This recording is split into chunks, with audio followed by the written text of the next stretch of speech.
it's Emma and I'm back with another astrology video, and in this video we're going to be talking about Neptunian themed relationships and what the major themes and dynamics are in these types of relationships. So if there's a lot of Neptune going on in either the Synastry chart between two people or the Composite chart, also known as the chart of the relationship, this is going to be a Neptunian themed relationship, and Neptune is going to have a huge influence on the way that these two people are connecting with each other.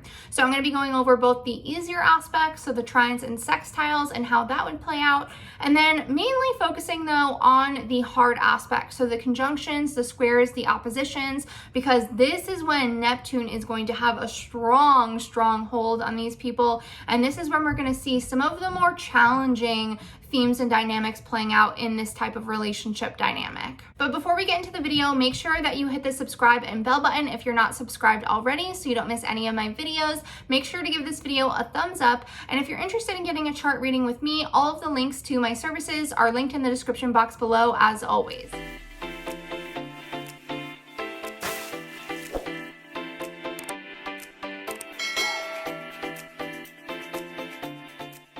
Video is brought to you by our Patreon membership community, where you can get access to exclusive astrology content, astrology lessons, and monthly extended predictions for your zodiac sign. To join us, the link is in the description box below. Okay, so before we get into these types of relationships, let's first go over what Neptune is, what the planet Neptune represents, and what Neptune is all about in astrology. So Neptune is the planet of fantasy. There's a lot of dreaminess that comes along with Neptune. Neptune is very dreamy, all about our fantasies, all about illusions. Also can represent escapism, so the way that we escape ourselves, the way that we escape life, the physical world, which is also why Neptune is all about spiritualities. And Neptune is where all of our dreams are. All of our deepest fantasies, our dreams, what we really are idealizing about other people, about life, about the world, what we want to see, not necessarily what's always there, but also about creativity, art, creativity, and Neptune is all about our imagination as well. So our imagination, creativity, that is all what Neptune is about. But Neptune also speaks of, because Neptune is about escapism, so escaping into our fantasies, our dreams, it's otherworldly. So there's a lot of escapism that can happen with Neptune involved, which is why Neptune can also show addiction issues, because our addictions, so whether that be through things like drugs and alcohol, or escaping into things like video games, video game addictions, anything that you can have an addiction to as a way to escape yourself. So even Neptunian behaviors as escapism. This could be even you hiding away and binge watching Netflix because you don't want to face reality or face what you have to do. So escaping in some way. That is escapist behavior, is really a Neptunian sort of issue.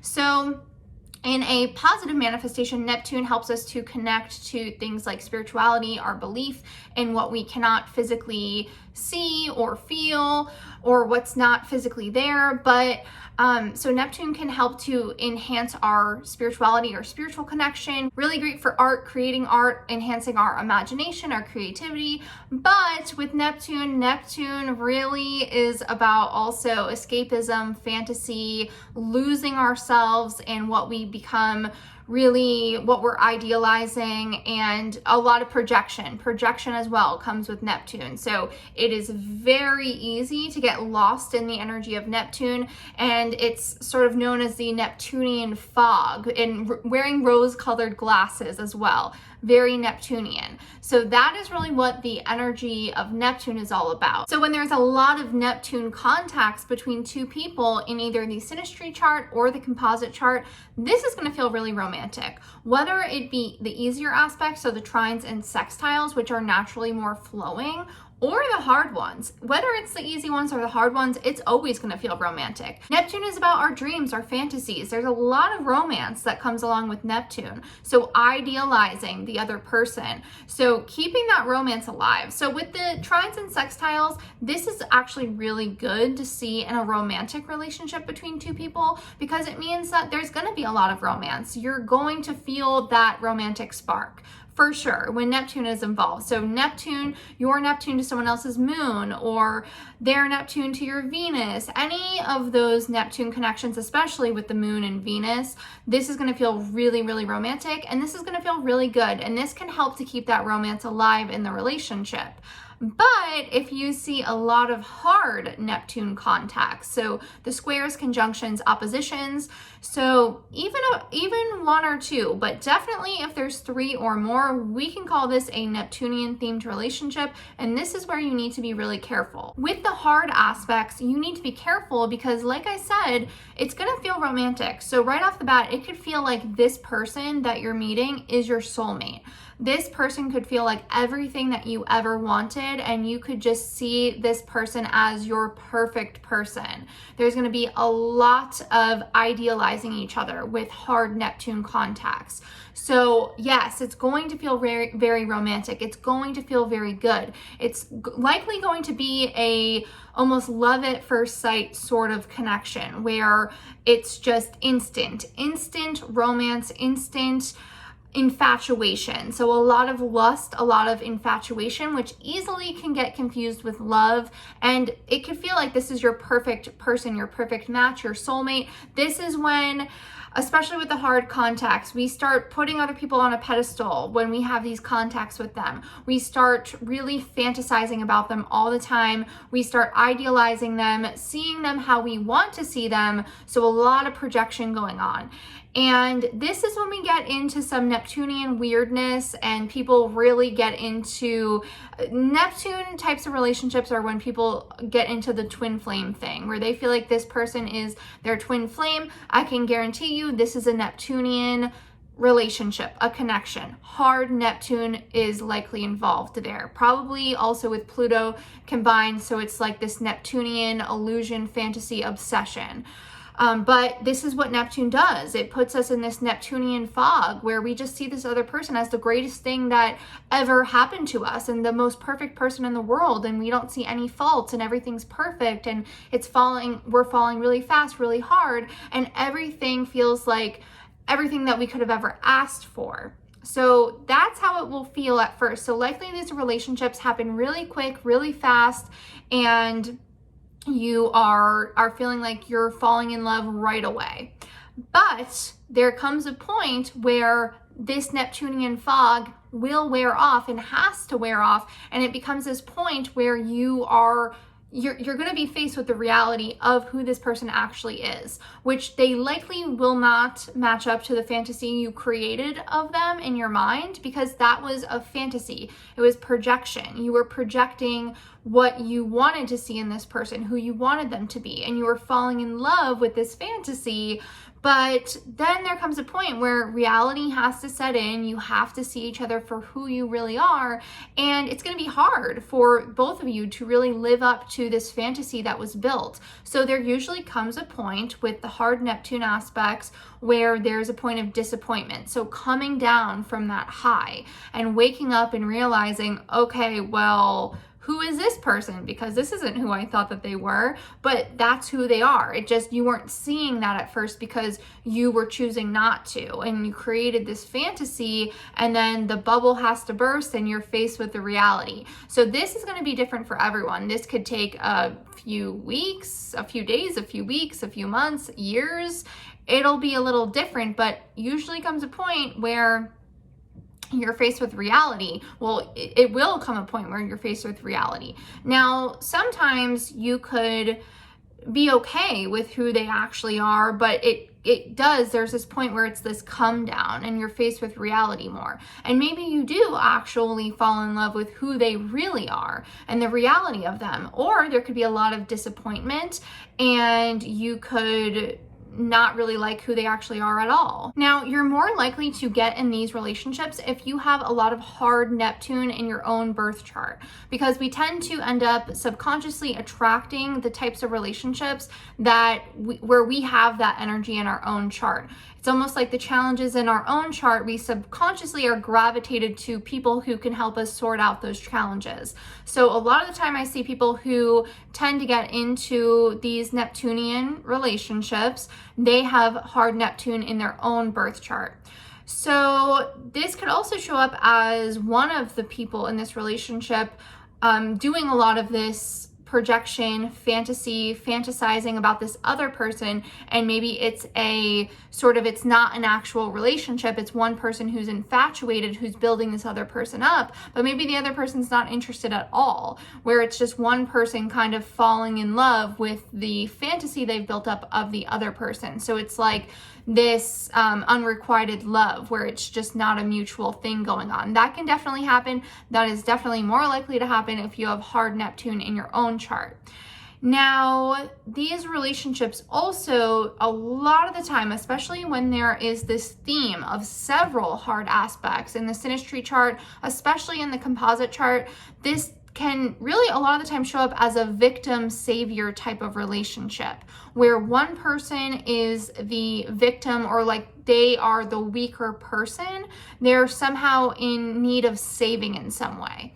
And then we have the savior who comes in and they're either enabling behavior. So a lot of enabling could go on here as well with these relationships, or they're coming in and they're somehow the savior saving this other person. So there's many different ways that this could play out. This could play out as one person having some sort of an addiction. So one person being an alcoholic or a drug addict or something going on where there is some addiction. And then we have the savior person who is coming in and helping them, trying to help them, trying to support them, but actually enabling a lot of this behavior.